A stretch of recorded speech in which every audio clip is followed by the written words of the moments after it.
Hello and welcome to Presspact Interviews. I'm Nazir Ganaie, and today I'm joined by a very special guest, Anjali Singh, co-chairperson North Region CII. She's currently the co-chair of the CII North Coalition for the Future of Mobility and has held several leadership positions with CII, including chairperson of the CII Haryana State Council, chairperson of the CII Regional Committee of the Advanced Manufacturing, co-chair of the CII National Committee on Smart Manufacturing, and member of the CII International Council.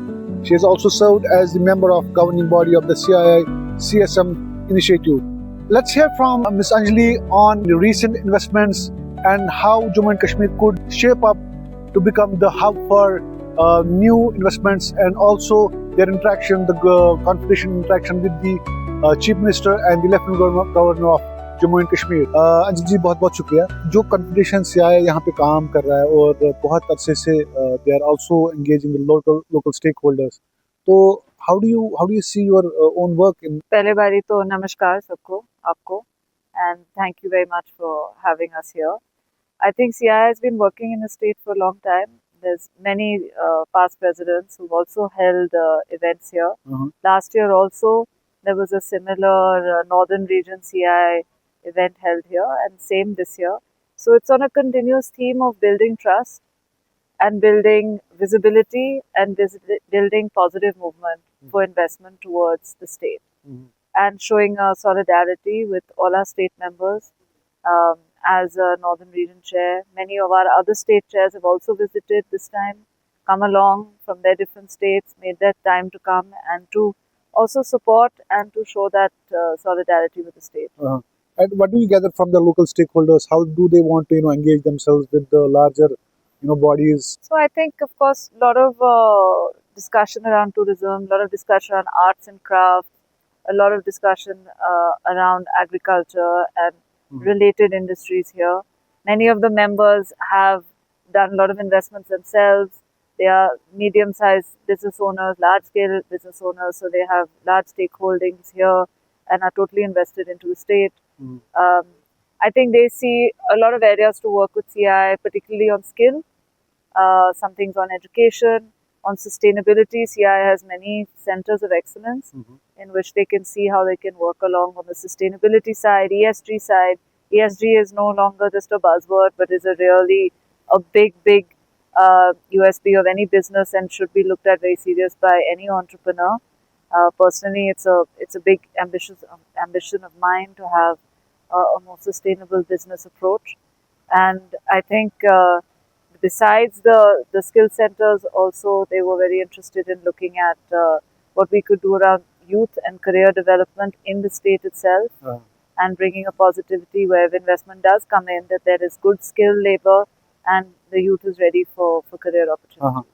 So post 2019, we have seen a lot of transitions, not just politically and constitutionally, but also on the ground. Even when you talk to the local stakeholders, or maybe from the tourism point of view, how do you see this overall changing for good, or maybe it could be for bad also? I mean, we have seen some incidents also impacting the overall sectors.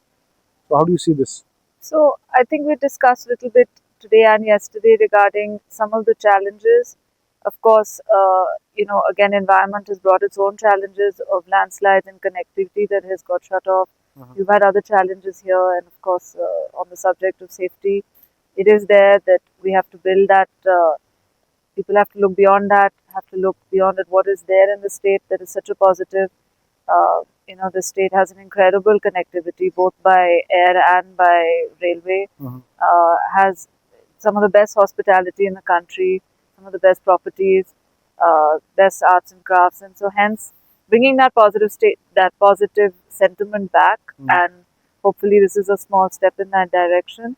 I think still there is a lot of people doing incredible work here, so that must be showcased both at a Northern Region level and at a state level and at a national level through trade shows, through tourism events that can be held both here and in central platforms. So how does CII connect with the local startups? I mean, entrepreneurs, innovators. Do you have any program that connects with the startups? So CII does people who are into startups, who are new to their entrepreneurial journey, if CII has something that they can connect with, you can share it with them. I think CII has, through their excellence, their center of excellence, many programs, including on startups, where you can be not only showcasing but also gaining some expertise there.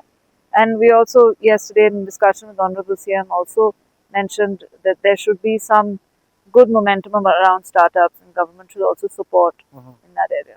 Okay, in the startup arena. In the startup arena, in the skill development arena, both. Yeah. And you also mentioned that you are also going to collaborate and work for the skill centers, In the skill centers and all. So there will be some kind of options. Definitely, I think they're looking at setting up 2 skill centers here itself, and seeing also in the rural environment whether there can be more for women and more for skill development, even at the rural level. Okay. So, what feedback are you getting from the local stakeholders overall, and especially from the youngsters, when it comes to their entrepreneurial journey? I think a lot of discussion about from the younger groups regarding education. That if there can be more people focused on having their education here, of course, a lot of people go out. I think, and that if education can be developed here, there's some policy reform that is required around that, maybe on private investment on education. So that is something that is a focus. There was a big focus on looking at a future roadmap for the state, a vision 2030, and they would look forward to that. What would that look like, and how would that bring positivity to the state on investment? Do you think Jammu and Kashmir can offer beyond tourism point of view also? I mean, not just the tourism. I think there's good possibility on renewable energy. There's good possibility on the craft sector, and why not? I think the brain train is here, so why not? So, any message for the women, especially who are into the business or who want to get into the? I think it would be lovely to see women come into starting up their own small businesses, and also to become a voice for education. I met a lovely lady doctor last night, who's one of the members' wives. I met a wonderful lady who was running a school. So I think coming into education programs, coming into small businesses, into some of these speciality trades and speciality professions, I would love to see more ladies come in. So how can any stakeholder become member of the CII? So I think CII is open to any small and medium-sized businesses can join. Of course, large businesses are there too, but there is a lot of focus on the smaller and medium-sized businesses. That's the core of our country, and that is the backbone of our country. Yeah. So looking at the art perspective, look at the arts landscape of Jammu and Kashmir. It has a lot to offer. Talk about its crafts, handicrafts, and other textiles. So, do you think there's much to be done as far as the CII as a body is concerned, and connect it with the rest of the maybe rest part of the country or the world? So, I think CII has held arts and crafts councils and shows in other states. Maybe here also, hopefully there can be something that can be arranged for Jammu and Kashmir along with CII, and I think that could be a really, really good platform. And why not? And it would be good to look at some e-commerce platforms as well that maybe CII can look at doing a launch of here. So you had a very in-depth meetings with the Chief Minister and the Lieutenant Governor of Jammu and Kashmir. So a different perspective came out, and CII is into a lot of initiatives in Jammu and Kashmir. So what was the overall understanding with the government? I think the meetings were predominantly with all the stakeholders. So they were with, of course, both the CM and the LG very kindly gave their time.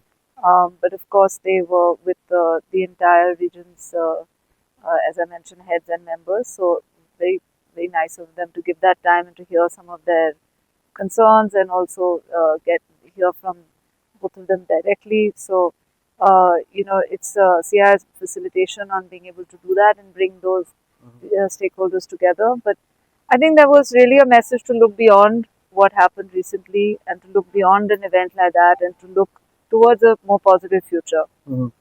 Both, as I mentioned, on an investment side, on a reform side, and on all the different areas here that are developing. So are you facilitating any big investments in the coming years?